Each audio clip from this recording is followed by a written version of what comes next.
The rain didn't just fall. It hammered like an impatient drummer on the sagging awning of Fletcher's general store, turning the empty street into a dark river of reflections as Maggie Fletcher slid a reluctant key into a lock that hadn't turned since the calendar on the wall died in 1993. 58 steady-voiced and hollowed in places she didn't speak about. She had driven all night to sign one paper, take one check, and walk away from the ghost of a father who seemed to love a building more than a daughter.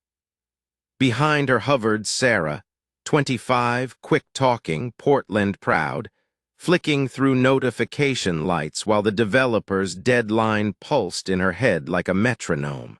Friday, or lose the offer. The door surrendered with a long, painful sigh, exhaling a lungful of dust that tasted like wet cardboard and licorice penny candy. Maggie's flashlight tunneled through shadow. Shelves bowing under the weight of yesterday, a brass register gone green with time, a cracked glass counter that had once reflected her 10-year-old face when she stood on tiptoe to count the taffy. The town banker had said the roof was shot, the wiring prehistoric, the foundation sulking into the ground, and that if she had any sense she'd take Morrison Development's money before another rain turned this place into compost. Yet sense felt small compared to the old itch between Maggie's shoulders, that prickle she used to get when her father went silent mid-sentence and looked past her at something she wasn't allowed to see. She told herself she was only here to be practical, but the building spoke in tiny clicks and groans like a safe remembering its code. In the beam's cone, a line of dust ended abruptly at a bare oval on the wall where a portrait had hung. Beneath it, a ring of cleaner wood framed a nail like an eye. "Mom, please," Sarah said, voice thin with fatigue. "Let's get the signatures done tomorrow. We can be home by the weekend." Maggie didn't answer. She aimed the light toward the back room, where a smell of old soap and cold iron crept out to meet her, and thought, "If I sell this place blind, I'll never sleep again." And beneath the damp, another scent threaded through, old soap, machine oil, and a coal ghost that had no business lingering far from tracks. It tugged a memory unraveled from childhood. A night of feathered voices in an unfamiliar language, her father's finger pressed to his lips. The lie of "you were dreaming" tucked her back into bed. She had filed it as a harmless myth. Now the myth had corners and stairs. The beam skimmed a moth-pale circle on the wall where a portrait once hung, a nail left like a pupil. She breathed through the dust and told herself again she was only here to be practical. The building, unconvinced, answered with clicks and settling groans, as if an old combination were being tried from the inside. Morning brought other voices, heels on warped boards, clipboards with bad news, sentences sharpened by certainty. Elaine from First Millbrook Bank recited the repair list as if she'd memorized it in her car. Roof, foundation, electrical. A price tag that could bury 2 public school salaries. Sarah, impatient and protective, folded her arms and reminded them both of a number that could erase student loans and 5 more years of chalk dust. Morrison's offer, expiring Friday.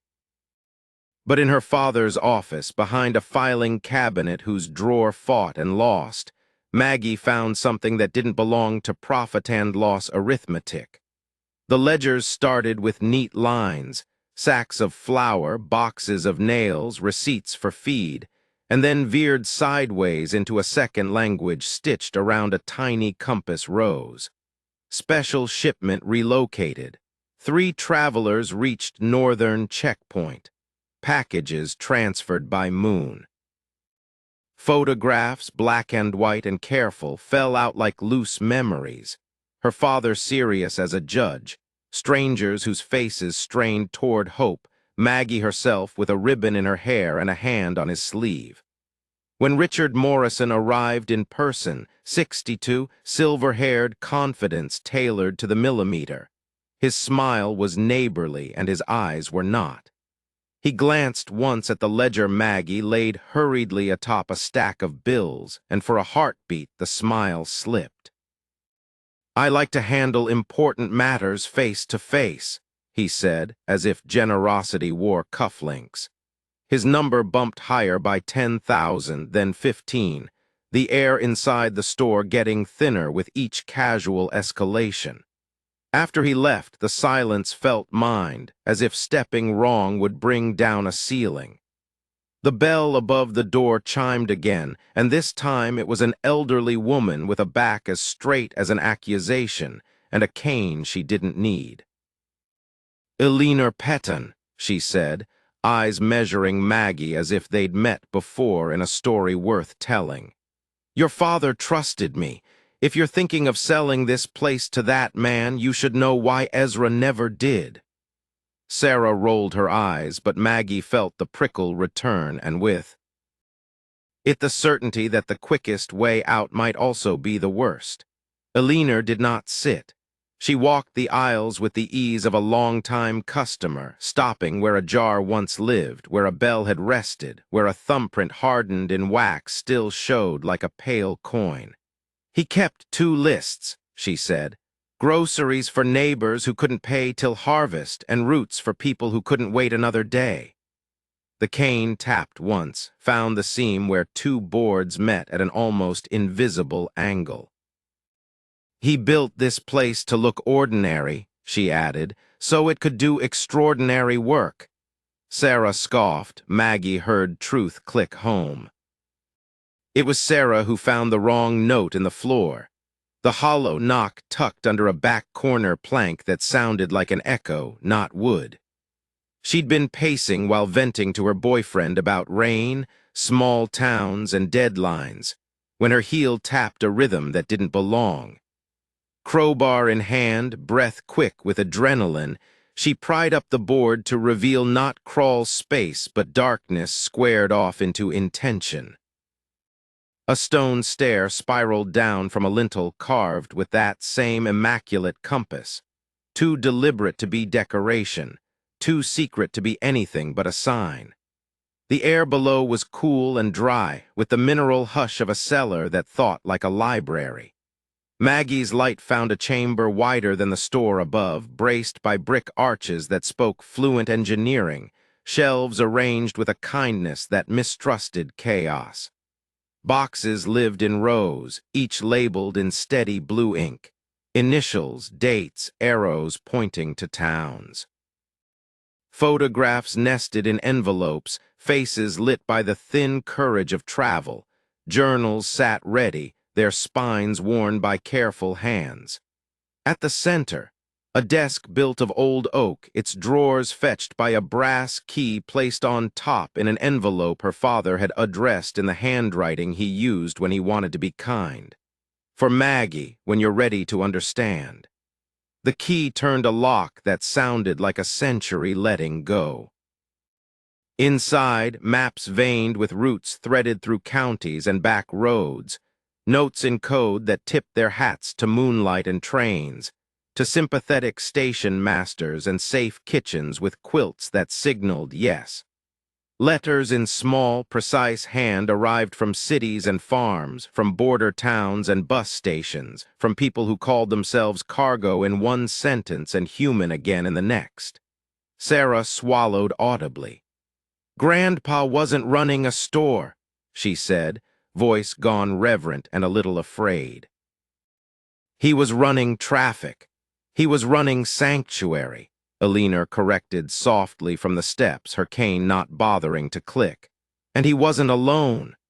Eleanor descended like entering a chapel where the service had paused. She pointed out the chalk marks keyed to moonless nights, the rope coiled beside train schedules annotated in Ezra's tidy shorthand, the ledger edge darkened by grease where it had ridden under a truck seat. "Your father was method," she said. "Method is how courage survives a bad week." On one shelf, a tin held mismatched buttons, tokens from people who had nothing else to leave. In a cigar box, a child's marbles rattled softly, labeled with initials and a date. The room was not a hoard. It was a map that had learned to take care of itself. They read until their eyes burned, until the present felt like an impersonation of itself. The ledgers unfolded a living line from war to war, from one border to the next, from one administration's slogans to another's. Ezra Fletcher, obstinate and private, had inherited a duty older than his own scar tissue. Not the Underground Railroad embalmed in textbooks, but its living descendant, adapted for decades that pretended history had ended. There were entries from 1943 about brothers slipping west with secrets in their pockets. From 1956, a family whose last name began with K who reached Montreal by winter. From the 1960s, activists ferried north when southern nights grew long with danger. From later years, names from Vietnam, El Salvador, Syria, proof that the need never retired. In the margins, Ezra's voice spoke to no one and everyone at once. Pride shaped like apology, fear cooled into routine, instructions that read like prayers disguised as logistics. A map keyed to quilts and church basements and the back booths of diners. A tally of donations wrapped in cloth bags and tied to gratitude. Jewelry glittered in one metal strongbox, rings, a delicate necklace, a brooch shaped like a leaf, with cards clipped to each. Use for the next in line. Sarah's gasp stuttered into a laugh that wasn't joy. "All this time I thought we were poor," she said. "We were rich in a currency the bank doesn't count." Maggie held a photograph that had waited 50 years for her hands, her father looking younger than she'd ever seen him, the distance in his eyes not cruelty but calculation, a girl in a ribbon tucked under his arm. She felt the ache of a misread life, and beside it heat. Somewhere above their heads, a man with cufflinks wanted to buy a secret as if it were a parking lot. Somewhere below their feet, that secret had earned a different kind of deed. They found fear quantified, miles turned into lists, dawns into columns, risk into checkboxes, and beside it, mercy scaled until it looked like infrastructure. Ezra had coded names and preserved faces without captions, trusting the future to match them safely. In a thin green notebook, he'd sketched the town and lit it with invisible lamps. The back stoop that creaked twice when the coast was clear. The freight elevator in the mill that would stall on purpose to buy a minute. The diner booth where a sugar shaker at 45 degrees meant a car was coming.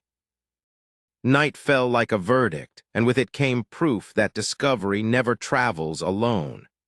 They slept uneasily in the dusty apartment above the store, Maggie on a lumpy couch, Sarah in a narrow bed that smelled like cedar, and woke to drawers upturned and papers half spilled, a note trembling on the counter in the draft. Some history should stay buried. Take the money and leave. The message wasn't signed, but the threat was fluent. At the diner, Martha mentioned a dark sedan with out-of-state plates idling across from the store 3 nights running, men who weren't thirsty sitting in it. Eleanor arrived with a folder she had guarded for years, the paper soft with rereads. She drew a line from a 19th century name to a 20th century man. Samuel Morrison, a slave catcher. Judge James Morrison, who tried to mend what he'd inherited and quietly protected safe properties. Richard, who came back from Vietnam certain that heritage was a banner, not a warning. "He's been buying sites like yours for years," Eleanor said, anger tightening her voice into wire, raise and pave, remove the evidence and call it progress. The room seemed to tilt, the way it does when a storm front moves through and the pressure forgets you. "So he's not just after a downtown corner," Sarah said. He's after the record that says his father tried to atone. Maggie remembered Richard's glance at the ledger and the tiny crack in his smile. A pattern clicked into place. The inflated offer, the hurry, the eyes that bluffed friendliness while counting ammunition. It would be easy to sell, to wire student loan balances into zeros and buy sleep that tasted like relief. But some sleeps are counterfeit. Maggie looked at her daughter and saw not a tug of war but a lever. If they pulled together, something larger than them might move. They called the sheriff and made a report that read clean and thin and useless. A record in the books that said nothing about the way the skin between Maggie's shoulder blades burned now whenever the bell chimed.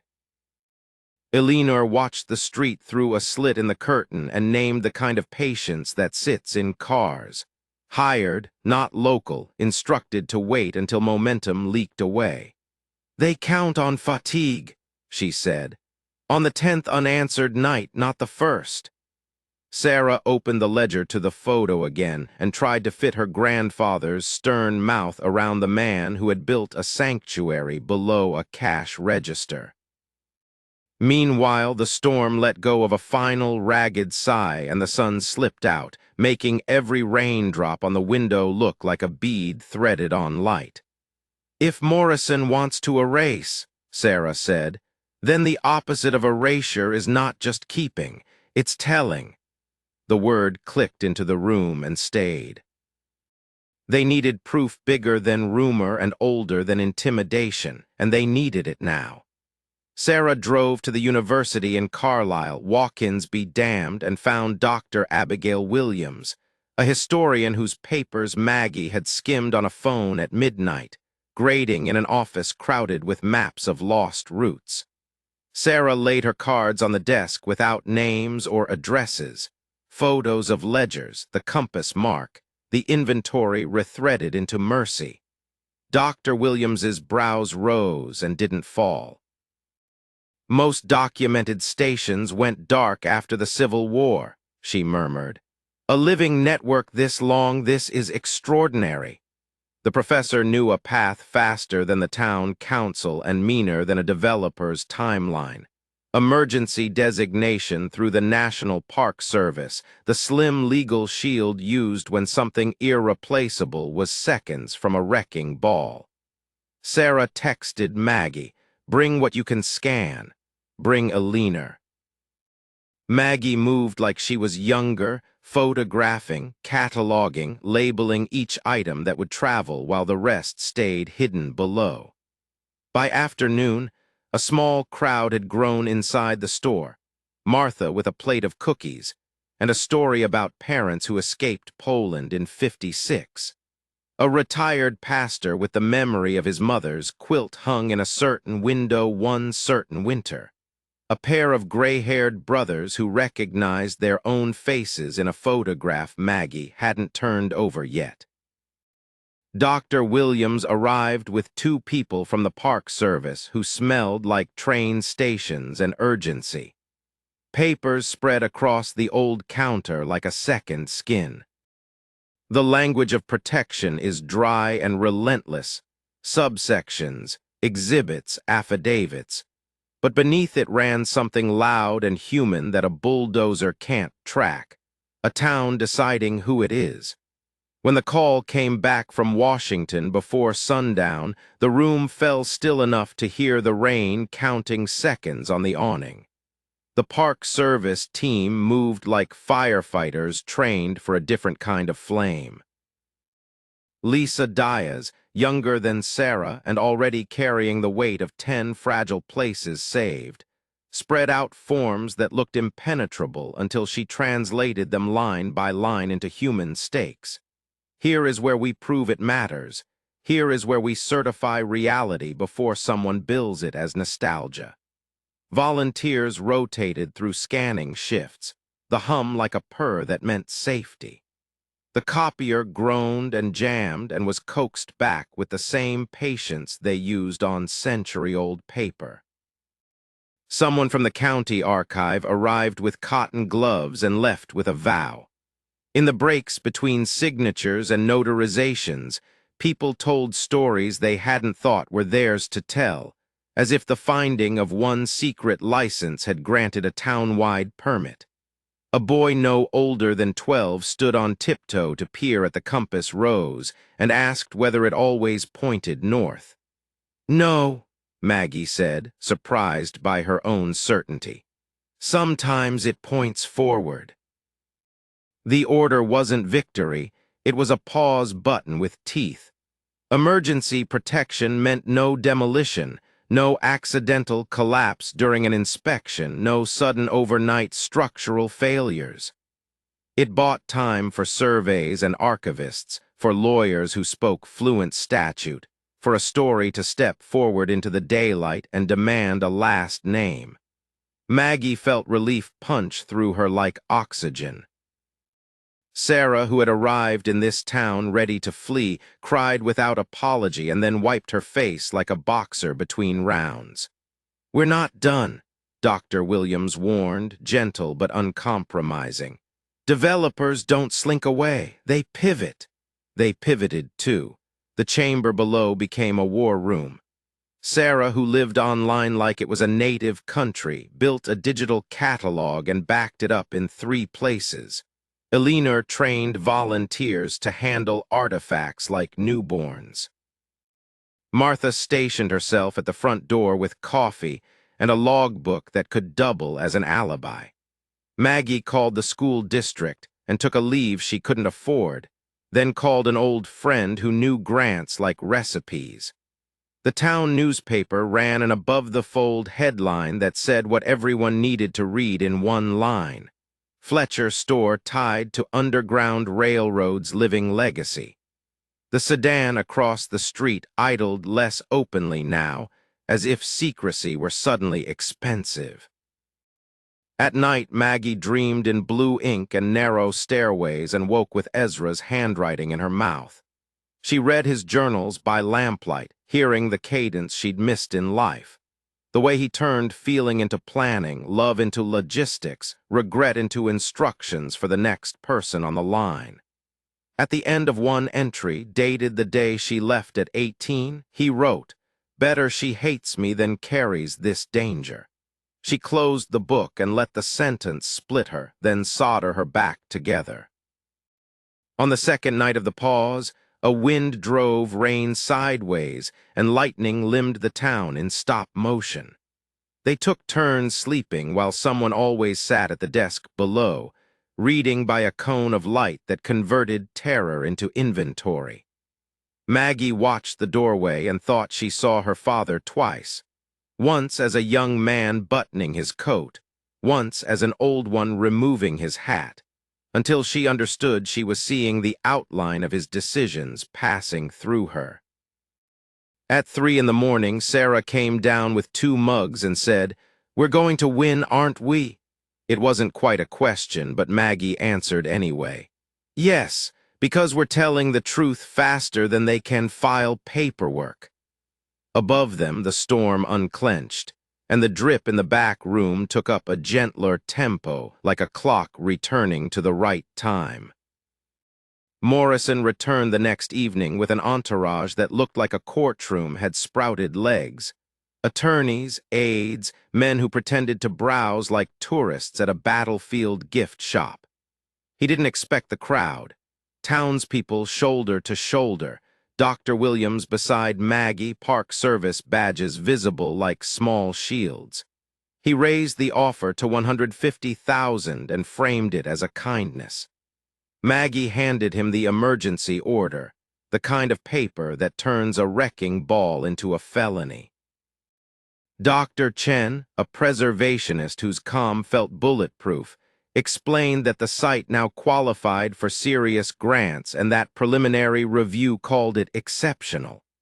Morrison's jaw pulsed once, a tiny storm under his cheek, and his lawyer leaned in to whisper something that tasted like retreat.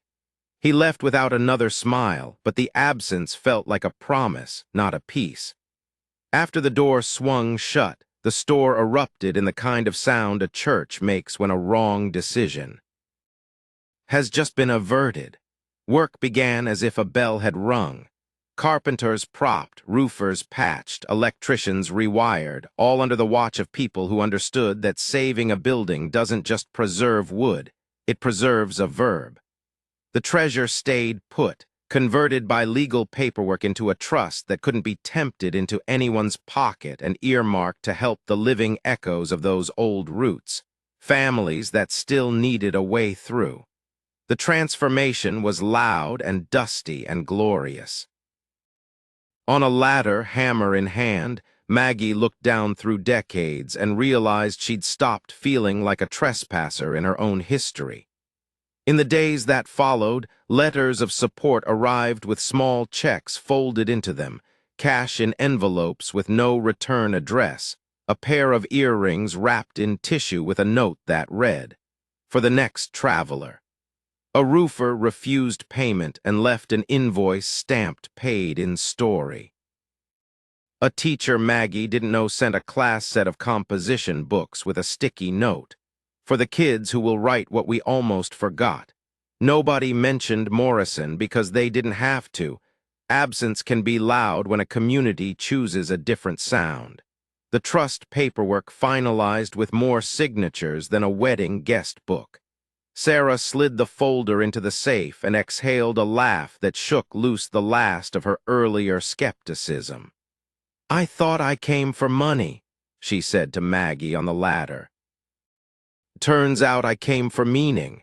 Maggie hammered a nail home and smiled down through the dust. "Same currency, different bank." The past, when invited, brings guests. Letters arrived with shaky signatures and careful print from 3 states away, from Canada, from people who had been helped by an Ezra at a store with the smell of soap. A young Syrian woman spoke at a hastily arranged town hall, describing a night 5 years earlier when a man with patient eyes and an old coat found her family a ride that didn't demand explanations. A retired conductor mailed a box of timetables annotated with pencil marks that matched Ezra's maps. Dr. Williams's grad students took turns sleeping on the apartment floor to guard the archive as scanners hummed, and the Park Service ran surveys with tripods and laser levels like ritualized choreography. Sarah, who had wanted a clean exit and a clean resume, found a different calling in dirty work, labeling, photographing, spreadsheeting until the lines blurred into a narrative that breathed. She and Maggie fought, about risk, about money, about the years they couldn't have back, and then learned to argue like allies, not opponents.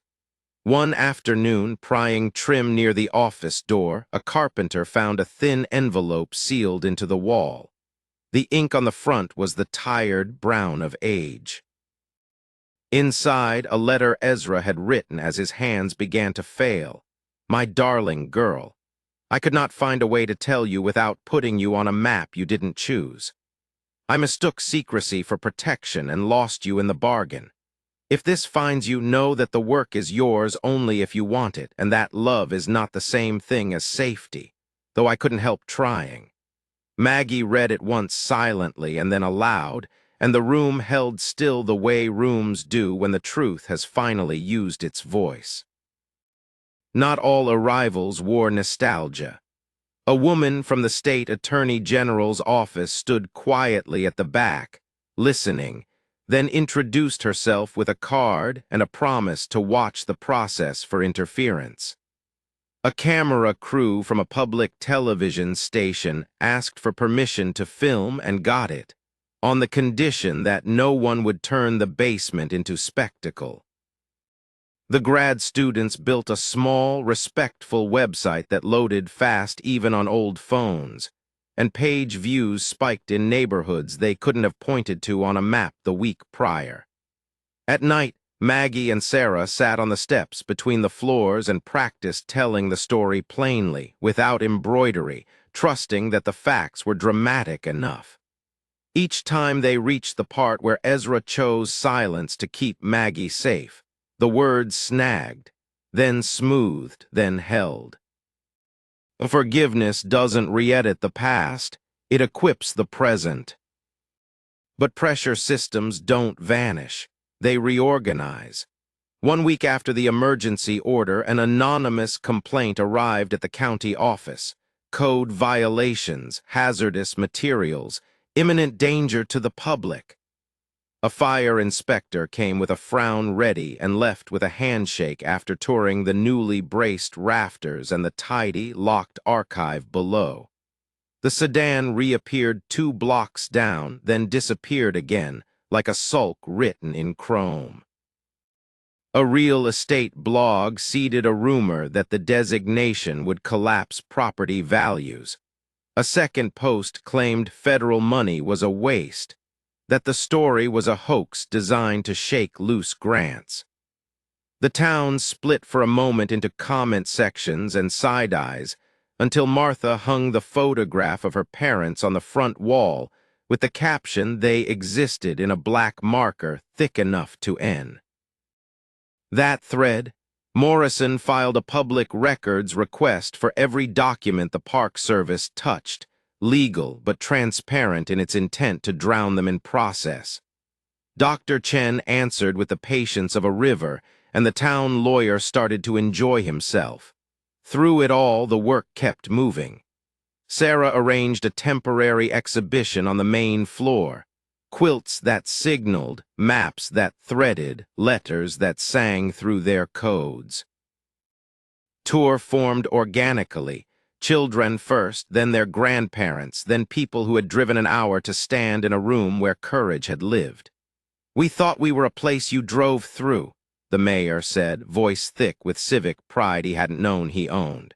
"Turns out we were a place the country passed through." When a blogger posted that the whole thing was a grift, the town's oldest librarian wrote a response that was measured, sourced, and devastating, and then went back to stamping due dates. The rumor wilted. A second rumor grew that federal interest would stop locals from using the building. The mayor cut that one off with a key tossed to Maggie in front of witnesses, and a ribbon-cutting date set for the very people who had doubted. Meanwhile, the fire inspector returned with a donation for smoke detectors and a joke about writing them up for having too many. They laughed, loud and relieved, and the sound filled spaces that fear had emptied. In the evenings, the temporary exhibit drew people who stood longer than anyone stands in a store, reading, nodding, sometimes crying in that private way that doesn't require comfort. The bell over the door learned a new rhythm: arrival, reverence, resolve.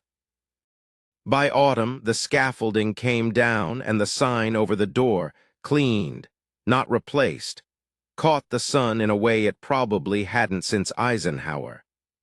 The Park Service completed its expedited review, fast in bureaucratic months, miraculous in human ones, and the designation went from temporary to permanent with a stamp that sounded like a story choosing to survive.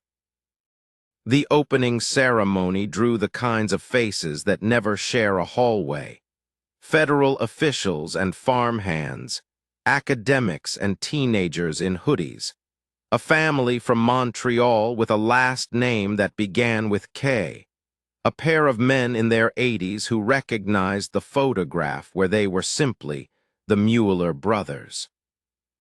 Maggie stood at the counter, not behind it, not in front, but beside, as if the past and present had agreed on a joint custody schedule, and spoke into a microphone that cracked once as if it, too, were clearing its throat. She didn't talk long. She said the store wasn't a museum of artifacts, but of verbs: shelter, move, protect, atone. She said the treasure under the floorboards had never been the coins, but the evidence that ordinary people will rewire their lives for strangers. She said the network would continue in daylight now, in coordination with people who stamped papers rather than forging them. That part of the trust would fund legal aid and emergency housing for passengers whose routes had changed but whose needs had not. When she finished, Sarah took her hand, and the town, its better self, applauded like a tide coming in. Across the street, for a heartbeat, a silver head flashed in a windshield and then was gone. Some histories retreat. Others simply end outside your jurisdiction. After the speeches, the crowd flowed like a river, choosing two banks at once. Some into the street, blinking in sun. Some down the stair, breath slowing as if entering a grove. A quartet from the high school string program played a piece that sounded like footsteps over gravel and then like wind through wheat. The Mueller brothers asked if they could sit a while in the corner and did, holding hands in a way that made time drop its guard. The Kay family presented a faded letter signed by Ezra and photographs taken beside a fence that no longer exists. In a quiet alcove, Sarah found the photograph of herself as a toddler with Maggie, one she'd never seen, and slipped it into the album labeled Living where it belonged. Later, sweeping sawdust into a pan, Maggie felt something loosen in her chest she had worn like armor, the idea that leaving had been the only way to live. Sometimes returning isn't a reversal, it's a farther step forward. Night returned to the town different than it had found it. The awning still drummed under honest rain, but now the street lights caught laughter and footsteps leaving the opening rather than the sleep of boarded windows. Inside the store, the registers didn't ring. Commerce of a sort had been suspended, but something more durable transacted. People handing each other pieces of a story that no longer had to whisper. In the office, Maggie sat with Ezra's journals open to a page where he'd written a single line she could finally read without flinching. Sometimes love sounds like a locked door. She traced the words with a fingertip and felt how they had been replaced by another sound. The click of a key turning, the CR. The creak of a stair revealed, the lift of a crowd deciding to stand together when standing alone had been the habit. She found Sarah on the stair between the shop and the archive, halfway between light and preservation, and for once that was not a contradiction but a plan. Together they descended, the beam rinsing the stone wall with gold. On the desk lay the compass key. Maggie turned it in her palm and understood why her father had drawn the same small symbol over and over. It wasn't pointing north. It was pointing forward. She replaced it, locked the drawer, and looked at the room that had taught her that family is sometimes a structure you inherit and sometimes a decision you make. "If this story held you," she said into the quiet as if the microphones were still on. "Subscribe for more of the hidden past we're bringing to light. Share this with someone who believes ordinary people can change the root of history, and tap the bell so you're here when the next door opens." The rain softened, and the store, alive again, answered in warm, settling wood. Outside, tires hissed on wet pavement, a hymn for departures that didn't mean endings. Inside, the archive hummed with the slow joy of order. Acid-free boxes stacked like promises, digital backups checked and checked again, the compass key tucked into its drawer where it would wait for the next ready hand. Maggie locked the front door and turned the sign to closed but left the lights on low, an invitation to anyone walking past to imagine what the room looked like full. On the threshold, Sarah squeezed her mother's hand and grinned the way she used to at 5 when the fair came to town. "Tomorrow," she said, "tour at 10. Maggie nodded, then spoke the last lines to the empty air they'd learned to treat like a friend. If this story moved you, follow this channel for more hidden histories brought into the light. Like, share, and ring the bell, because the next chapter starts where the last one refuses to end." Somewhere in the quiet, the building settled, and the sound was exactly like a scent.